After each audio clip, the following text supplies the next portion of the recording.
Ce webinaire vous est proposé donc par notre réseau AOC Conseil dans le cadre de l'appel à projet 2026, donc qui est ouvert depuis début septembre et qui va se clôturer le 4 novembre. Donc Rémi Hyacinthe, je fais partie du réseau AOC Conseil donc depuis 2016 et je suis en charge pour l'ensemble du réseau et le référent qui concerne en fait toutes les parties aides et subventions donc sur l'ensemble des vignobles de l'Hexagone. Donc voilà, j'ai 10 ans, enfin presque 10 ans d'expérience en fait notamment sur les dispositifs France Agrimer qui, on va le voir, ont évolué ces dernières années, notamment sur des périmètres d'assouplissement qui permettent aujourd'hui d'être quand même assez réactifs en termes d'accompagnement au développement commercial export. Donc le déroulé du webinaire, un petit préambule donc sur le dispositif, un rappel sur les prérequis qui sont essentiels parce que c'est vrai que je suis souvent sollicité en fait très en amont de l'éventuel montage des dossiers, mais on va voir en fait qu'il y a quand même des prérequis indispensables pour déposer un dossier.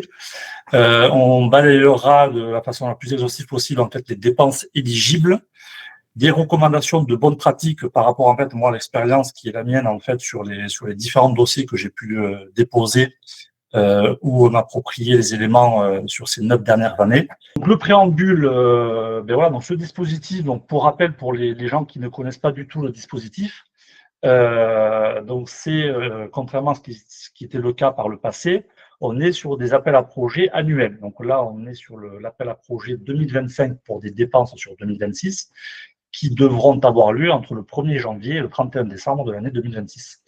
Le taux d'aide de base donc, est toujours fixé à 50% du budget éligible et l'enveloppe de cette année est équivalente à celle de l'année dernière donc, et dispose de 80 millions d'euros, en sachant que l'année dernière, elle n'avait pas été dépensée en totalité, donc il n'y avait pas eu d'application en fait, d'un coefficient stabilisateur. C'est comme chaque année en fait, une inconnue sur cette année. Mais ça, malheureusement, en fait, vous ne pourrez le savoir qu'à l'issue de la clôture de l'appel à projet et de la remontée en fait de l'ensemble des dossiers pour valider en fait les dépenses globales présentées. Ce qui est très important sur ce dispositif-là, et ça c'est notamment le cas, en fait, c'est quand même un dispositif qui a pas très bonne, on va dire, réputation au sein de notre filière. Parce que c'est vrai que sur les premiers appels à projets, il y avait énormément de casse, si vous permettez l'expression, au niveau des demandes de paiement. Et c'est vrai qu'il il faut bien considérer en fait que dans ces dossiers, il y a 2 phases. Une première phase, qui va se clôturer donc le 4 novembre prochain. Donc c'est le dépôt de la demande d'aide, c'est ce qu'on appelle le dépôt de l'appel à projet. Et à l'issue en fait de la réalisation de l'année 2026 et des actions engagées, vous devrez déposer en fait une demande de paiement. Et c'est à la demande de paiement, souvent, en fait, où il y a un décalage entre vous avez droit, par rapport à ce que vous avez proposé, vous avez droit à un certain montant, et à la demande de paiement, France Agrimer peut, par manque de justificatif ou par présentation de dépenses non considérées comme promotionnelles, amener en fait une réduction plus ou moins importante du projet de subvention. Et par le passé, donc cette année, et comme l'année dernière, en fait, il n'y a plus de versement d'avance. Mais par contre, par le passé, on a eu beaucoup de cas où en fait les entreprises recevaient des avances conséquentes et après, à l'issue de la concrétisation des projets, en fait, France Agrimer demandait des remboursements avec parfois des pénalités et c'est là où ça devenait parfois compliqué pour certaines structures. L'autre bonne nouvelle de cette année, comme l'année dernière, c'est que les modifications de projets sont acceptées sans pénalité. Par contre, il y a juste une limite, c'est que vous ne pouvez pas en fait demander des subventions sur un budget supérieur au budget initialement déposé. Voilà, donc si vous présentez 50 000 euros de dépenses, si demain, en 2026, vous avez une opportunité, vous en avez dépensé 70 000, vous ne serez subventionné que sur la partie des 50 000 déposés. Et pour rappel, donc la clôture de l'appel à projet, donc il y a bien le lundi 4 novembre à midi via la téléprocédure. Il n'y a pas d'ordre de priorité des dossiers, ce n'est pas le premier arrivé, premier servi. Tout est clôturé par l'application, effectivement, si l'enveloppe est dépassée, du coefficient stabilisateur, en fait, pour servir tout le monde et minimiser proportionnellement le taux d'aide de base, donc qui est de 50%. Quand je reviens sur cette notion de modification de projet. Modification de projet, Alors, je ne sais pas si on a une notion, en fait, une mention qui s'appelle une opération. Une opération, aux yeux du dispositif promotion pays tiers, c'est un pays, une année. Vous pouvez, dans le cadre des modifications du projet, demander à basculer, transférer partiellement ou totalement un budget d'un pays tiers à l'autre. Voilà, vous déposez, je ne sais pas moi, un budget de 50 000 euros sur la Chine, vous avez un problème de réalisation, vous n'en dépassez que 30 000. Par contre, vous avez ouvert un marché de 20 000, enfin, sur la Corée du Sud et vous voulez engager 20 000 euros de dépenses de promotion, vous pouvez déposer une demande de modification en ce sens. Il faudra juste argumenter cette évolution, mais c'est quelque chose, c'est un dispositif qui est possible en cours de réalisation des actions promotionnelles. Un point très important en préambule, parce qu'on le voit souvent, ça a été notamment les principales causes on va dire, de réduction drastique, on va dire, des budgets retenus de dépenses éligibles.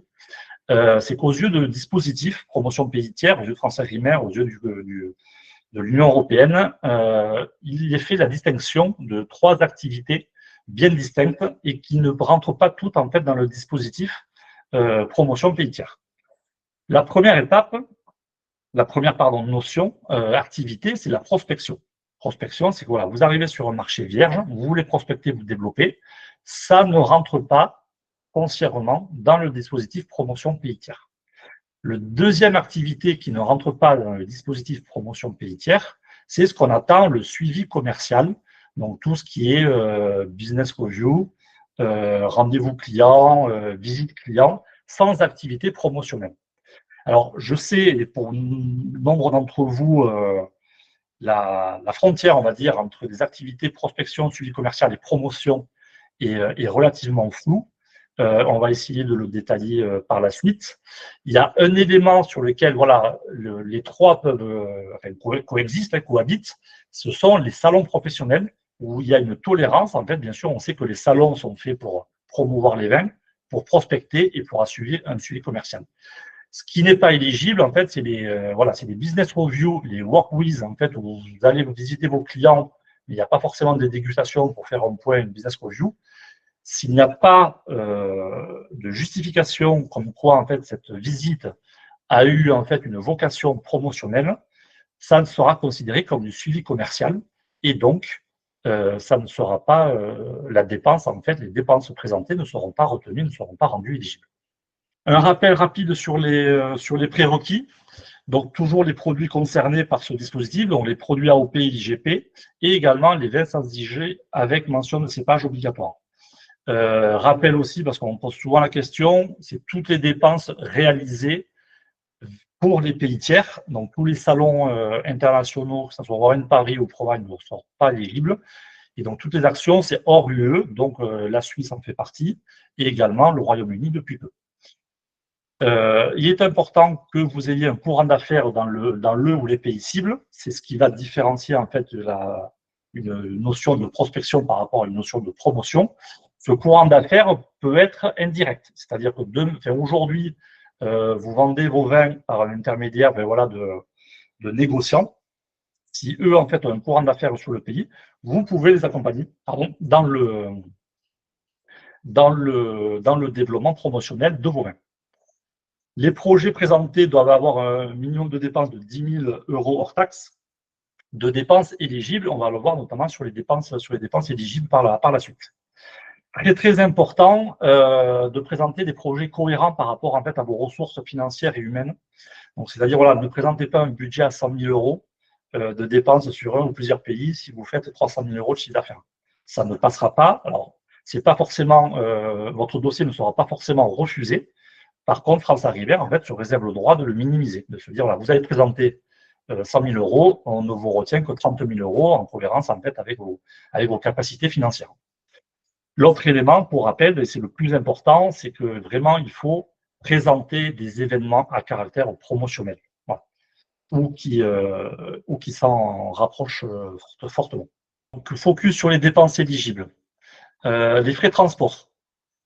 Donc, tout ce qui concerne le préacheminement et le voyage vers le pays tiers par avion, train, bus, longue distance ou voiture de location avec le carburant.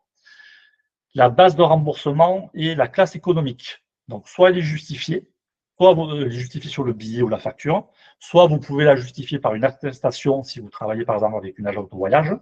Si ce n'est pas le cas, si vous ne pouvez pas le justifier, vous n'avez pas le temps ou pas l'envie, la facture présentée, retenue, le montant retenu et la facture, le montant de la facture divisé par 4. Les frais d'hébergement et de séjour, donc c'est un forfait de dépenses de 200 € par nuitée justifié, Airbnb, hôtel, appart-hôtel, peu importe, qui permet de déclencher cette valorisation, qui comprend également en fait ce qu'on va appeler les frais de séjour. Voilà. Donc les frais de séjour, ce sont les frais de petit déjeuner, les frais de restauration hors wine dinner, les petites dépenses, voilà, enfin, tout ce qui s'ensuit, les petites dépenses de taxi, les tickets de métro, tout ça rentre en fait dans ce forfait de 200 €. Les frais de personnel également, c'est là où c'est très intéressant, c'est une notion importante en termes de montage de budget, c'est que ces frais de personnel, donc c'est le salaire brut chargé en taux horaire, hors prime, hors rémunération variable. Mais par contre, ces frais de personnel sont plafonnés à 10% des dépenses éligibles de promotion, des frais de transport et d'hébergement additionnés. Voilà, donc c'est vrai que s'il n'y a pas de dépenses de promotion pure, on atteint très très vite les 10%. Donc voilà, après vous pouvez présenter plus. Par contre, après en termes de calcul, dans la téléprocédure, les frais de personnel seront plafonnés automatiquement. Autres dépenses éligibles, donc toutes les échantillons, avec deux possibilités. Donc achat sur place, vous pouvez acheter vos vins à votre importateur, distributeur, détaillant, ou une valorisation. Valorisation, c'est-à-dire que c'est vous qui expédiez le vin depuis votre entreprise, et les frais de transport sont également éligibles. Toutes les prestations de services et d'achat liées aux événements promotionnels, bien sûr. Tous les frais de participation à des concours organisés dans le ou les pays cibles. Et également les frais de voyage sur le lieu de production des partenaires invités. Et là, on est sur les mêmes critères en fait d'éligibilité, les transports et forfaits hébergement. À la fin du budget présenté, vous avez également droit en fait à des frais généraux additionnés qui sont de 4% de l'ensemble des dépenses admissibles pour justement prendre en charge en fait les petits coûts additionnels, les petites dépenses additionnelles. Vous pouvez y renoncer, mais il n'y a pas forcément d'intérêt à y renoncer.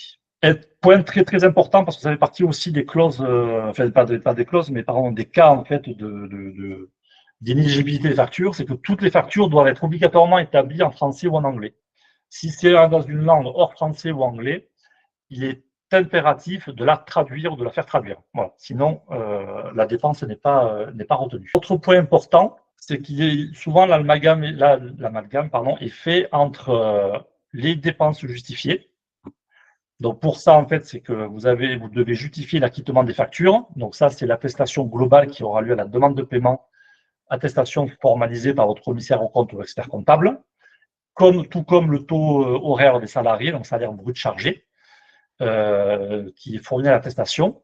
Et une fois que vous avez justifié en fait ces dépenses, vous devez apporter des preuves de réalisation de l'événement. Donc si vous n'avez pas ces trois éléments, vos dépenses ne pourront pas être rendues éligibles. Autre point très important, notamment sur les gros budgets promotionnels, c'est que pour toute prestation de service et achat supérieur à 40 000 € hors taxe pour une opération ou un prestataire, une justification du coût raisonnable est requise. Alors comment vous pouvez la justifier?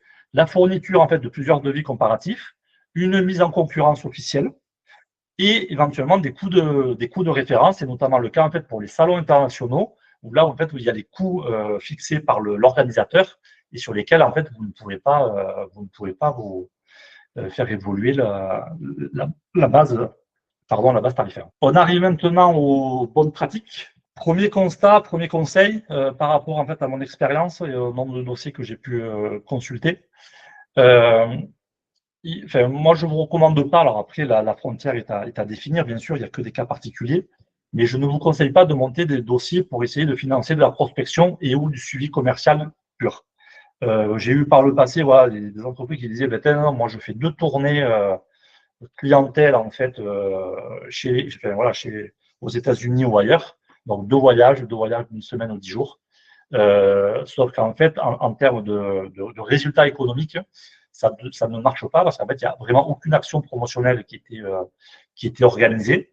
Et donc, la rentabilité économique, en fait, est très faible par rapport, en fait, à la lourdeur administrative du dossier puisqu'en fait, ça doit quand même monopoliser voilà, votre service commercial, parfois en fait également vos interlocuteurs commerciaux, importateurs, revendeurs, agents commerciaux ou autres, et le gain financier. Parce qu'en fait, si vous ne réalisez que de la prospection ou du suivi commercial, forcément, il y a 9 chances sur 10 en fait pour que vous, à la demande de paiement, vous manquiez en fait de justificatifs recevables et pertinents. Et en fait, c'est à ce moment-là, donc vous aurez monté le dossier initial, vous aurez pris du temps, vous aurez monté la demande de paiement avec voilà, des obligations, on va dire, administratives et comptables. Ça demande du temps, ça demande peut-être des engagements financiers si votre expert comptable ou commissaire au compte demande une participation. Si vous faites appel à un prestataire, ça a un coût également. Et à la fin, en fait, vous allez dire, vous allez déposer 20 000 euros, puis en fait, ils vont finir, mais non, vous n'avez justifié que 4 000 euros de dépenses. Ah, bon. Donc, c'est là où, par expérience, si ça s'arrête là, c'est souvent des dossiers qui sont peu intéressants. Tout comme si vous montez un dossier aujourd'hui, bon, très clairement, toujours par rapport à la lourdeur, monter un dossier pour un pays pour 10 000 euros de dépenses pour arriver en fait difficilement à atteindre ce budget de 10 000 euros, c'est quand même des dossiers qui sont très très lourds. Moi, je trouve par rapport au temps imparti, voilà, ça commence à être intéressant à partir de 20 000 ou 30 000 euros de dépenses de promotion, parce que là, on a un vrai levier financier, peut-être d'engager des actions qu'on ne pourrait pas faire sans le dispositif. C'est aussi l'intérêt de ce dispositif. Deuxième bonne pratique, aussi par expérience, si bien sûr, alors on le sait, la frontière prospection, promotion et suivi commercial est étroite, et puis bien forcément dans un déplacement, vous êtes le plus souvent amené à réaliser les trois. Mais si c'est le cas, enfin, quand c'est le cas, ce qui est vraiment pertinent, c'est de réaliser ou de justifier à minima en fait un événement promotionnel par jour de présence, parce que ça vous permet en fait de solliciter le forfait hébergement, la prise en charge des frais de transport et seulement des heures de travail dédiées aux événements promotionnels. Voilà, vous faites 2 journées de travail, vous avez 4 business reviews et après un testing avec un client, ben peut-être n'essayez pas de tout déclarer. Par contre, voilà, valorisez le testing. Vous présenterez 4 heures de travail, plus la nuit d'hôtel, plus le transport, et ça sera recevable. Voilà. Et ça vous évite aussi de passer trop de temps en fait sur les autres événements à justifier, alors que vous manquerez certainement en fait de contenu, de justificatif pertinent. Troisième point essentiel, bien sûr, moi je le vois, voilà, moi dans mon activité, donc je suis amené en fait à avoir la gestion pour compte de dossiers de promotion pays tiers, voilà, du dépôt initial jusqu'à la demande de paiement. Et ce que je dis souvent, c'est que en fait, moi, il me manque de la matière en fait pour amener de l'argumentation et des preuves de réalisation.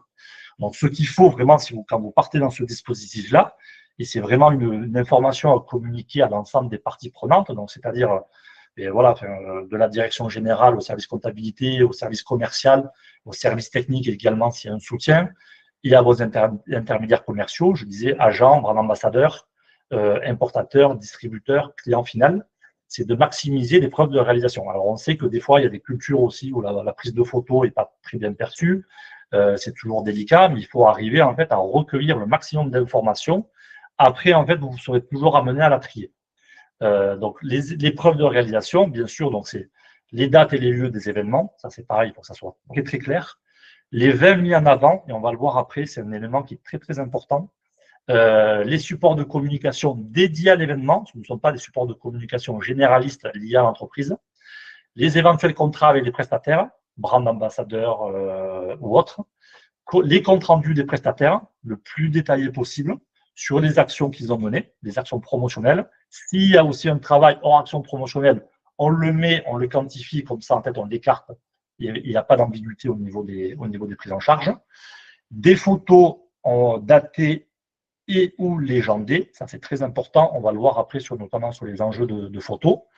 Les listes de participants, les noms, prénoms, qualité ou fonction, l'entreprise, le réseau, est-ce que c'est du CHR, est-ce que c'est la GMS, est-ce que c'est un importateur, un distributeur, un journaliste. Les menus et vins associés, notamment dans le cadre d'organisation de wine dinner. Tous les articles de presse et publications sur les réseaux sociaux qui sont recevables, et également les rapports d'études. Plus vous maximiserez en fait vos preuves de réalisation, plus vous limiterez les risques de rejet des dépenses à la demande de paiement. Donc, c'est pareil, C'est dommage en fait de travailler sur un projet global, en fait, si à un moment il vous manque un seul justificatif, parce que vous allez travailler l'argumentaire, vous allez réaliser les fichiers événements, vous allez saisir le dossier, vous allez solliciter tout le monde, et au final, non, parce qu'il va vous manquer un élément. Donc c'est vraiment ça qu'il faut arriver à maîtriser pour maximiser vos chances de réussite. Dans le cadre des photos, et ça je le vois beaucoup, c'est optimiser vos photos en tant que preuve de réalisation des événements. Pour cela, en fait, il faut les théâtraliser, les contextualiser en cohérence avec l'ampleur et le coût de chaque événement. Ce qui n'est pas éligible en termes de photos, notamment, en fait, c'est que vous prenez des étagères, des tablettes, des têtes de gondole, sauf si c'est une mise en avant, mais ou une entrée de magasin, une devanture de magasin, ce n'est pas considéré comme une justification. Donc, théâtraliser, c'est-à-dire vous faites une formation, vous faites une masterclass de présentation de vos vins, vous essayez de prendre une photo de vous, de la personne qui fait la masterclass, du public, du vidéoprojecteur, pardon, pour montrer que vous êtes vraiment en train en fait, d'apporter en fait, une activité promotionnelle, une masterclass et un savoir de l'information. En termes de nombre de photos, donc c'est pareil, c'est pas la peine d'en mettre pléthore. Par contre, ce qui est très important, en fait, c'est de montrer des photos de qualité, et notamment par rapport à l'ampleur de l'événement. C'est-à-dire que si demain vous organisez un événement majeur avec privatisation d'un lieu, voilà, enfin, invitation de VIP, vous avez des budgets, voilà, on peut aller sur des budgets très très importants. Mais forcément, il faut que la photo reflète en fait l'ampleur du projet. Voilà. Ça, c'est très très cohérent, enfin très très important de garder cette cohérence. Et cette cohérence permet de bien valider le caractère promotionnel de l'événement et sa réalisation effective. La preuve de justification doit permettre de valider la réalisation effective de l'événement. Cinquième et dernier point en termes de bonne pratique, pour être concis, soyez précis dans la définition des objectifs commerciaux de chaque événement. Quand on dit objectifs commerciaux, c'est qu'aujourd'hui, France Agrimaire, depuis le changement de TAC, on est obligé, en fait, par rapport à l'Europe, de qualifier les événements promotionnels, c'est ce que vous avez sur la partie de bas, et c'est la qualification des objectifs de réalisation des événements va influer l'autorisation ou la non-autorisation, en fait, de renouveler l'événement. Et en fait, France Agrimaire donc, a qualifié, enfin, propose en fait 3 qualifications d'événements, d'objectifs. En fait, c'est ouvrir, diversifier et consolider. Donc, ouvrir, en fait, c'est que vous ouvrez un nouveau marché, par exemple. Vous ouvrez, donc c'est là, ouvrir un nouveau marché, c'est une zone géographique. Une zone géographique, par exemple, aux États-Unis, ça peut être un État. Voilà, vous êtes présent New Jersey, vous allez sur le Texas, vous ouvrez en fait une nouvelle zone géographique, c'est considéré comme un objectif d'ouverture. Une diversification, ça c'est là où c'est intéressant par rapport au vin ou au public, c'est-à-dire que vous êtes déjà présent sur New York, par contre historiquement vous êtes qu'en CHR, vous voulez aller sur le secteur caviste, c'est de la diversification. Historiquement, vous travaillez la promotion de vos vins AOP, vous développez une gamme de vins IGP ou vins SASIG, ça peut être considéré comme la diversification. Toutes les actions, enfin, tous les événements promotionnels de consolidation, c'est-à-dire là, qui a la récurrence, sont limités en fait à 3 appels à projets. C'est-à-dire que le même événement, s'il n'y a pas d'ouverture ou de diversification, vous ne pourrez pas le présenter plus de 3 fois. Pour être tout à fait transparent, je ne sais pas comment France Agrimaire va vérifier cet élément-là. Donc, on le verra. Est-ce que le dispositif va évoluer dans les années en cours? Parce que là, aujourd'hui, avec l'organisation, ça me semble très, très délicat, voire impossible de valider en fait le niveau de consolidation, d'ouverture ou de diversification. Mais c'est un point de vigilance. Donc, dans la présentation de vos fiches événements, c'est très important de vous mettre, voilà, de bien cibler les vins concernés et de ne pas mettre par défaut toute votre gamme. Ça, c'est un premier point.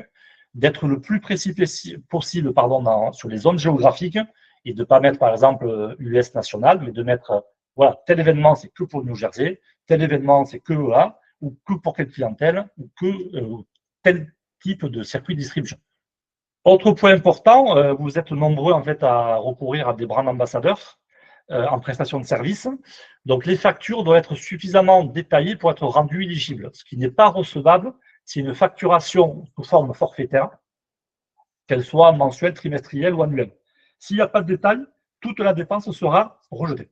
Donc, conclusion rapide sur ce dispositif par rapport à mon expérience, pour réussir des dossiers, c'est en fait, c'est focuser sur les pays à développement promotionnel prioritaire. Si vous êtes sur une structure légère, ou si voilà, vous n'avez pas les ressources en fait pour mener à bien ces projets, n'essayez pas de porter des dossiers sur un nombre trop important de pays. Limitez-vous à 2-3 pays éventuellement, consolidez vos projets et focussez vraiment en fait vos moyens, vos ressources et votre temps imparti à la gestion de ces dossiers sur un nombre limité de pays. Une autre clé de réussite, et ça je le vois beaucoup, c'est plus un projet est construit en amont et collectivement, plus le projet a des chances de réussir. C'est-à-dire, quand je dis collectivement, c'est solliciter vos clients en amont pour savoir qu'est-ce qu'ils sont capables de faire ou de vous proposer en termes d'accompagnement. C'est valider en fait les ressources budgétaires en fait peut-être avec votre service, avec votre directeur administratif financier ou comptable, voire expert comptable selon votre structure.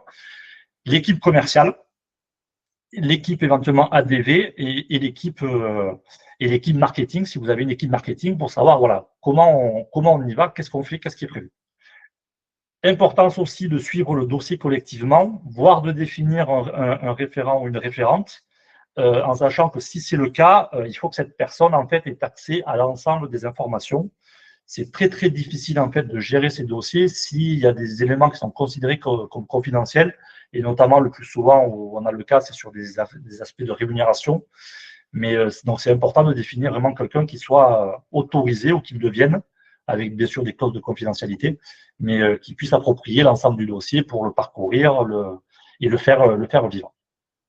Autre point important, c'est récolter et classer les preuves de réalisation par type événement, enfin pas pays bien sûr, par type d'événement. Et pour cela, moi je vous conseille vraiment en fait de travailler par trimestre, voire au semestre maximum, parce qu'on le voit, donc là l'appel à projet 2026, la demande de paiement devra être formalisée, sauf si ça change, avant le 31 mai 2027. C'est-à-dire que si vous organisez par exemple, vous menez des événements en janvier 2026, ou votre importateur ou votre grand ambassadeur organise des événements en janvier ou février 2026, si vous n'avez pas récolté vos preuves de réalisation et tous les éléments, les participants, les noms, peu importe, si vous ressollicitez les gens un an après pour avoir ces informations, il y a une très forte probabilité pour que vous n'ayez rien. Quand c'est géré au trimestre, c'est chaud dans la tête des gens. Les gens, en fait, ont accès à l'information très rapidement. Ils peuvent vous répondre facilement. C'est spontané, c'est naturel. Plus vous attendrez, vous reculerez pour collecter ces preuves ces justificatifs de réalisation, plus par expérience, c'est vraiment compliqué de les obtenir. Et donc, ça remet forcément en question, en fait, la bonne réussite du dossier. Juste peut-être vous préciser que si vous avez des besoins particuliers, donc moi en termes en fait d'accompagnement proposé, donc voilà, en fait j'ai différents périmètres je peux avoir différents périmètres de propositions d'intervention. De la plus complète en fait, où c'est vraiment une gestion pour compte en fait, c'est que voilà, je m'occupe de l'ensemble des dossiers pour une entreprise, de l'appel à projet jusqu'à la demande de paiement. L'autre élément, c'est après jusqu'au mois où en fait j'assure en fait une relecture, une supervision des dossiers, demande de paiement et appel à projet pour vérifier en fait la cohérence et pour faire une relecture et éviter toute coquille qui pourrait être préjudiciable au dossier. Voilà. Donc je reste disponible à votre écoute si vous souhaitez que l'on en parle à l'issue de ce webinaire. Je vous remercie chaleureusement de votre participation.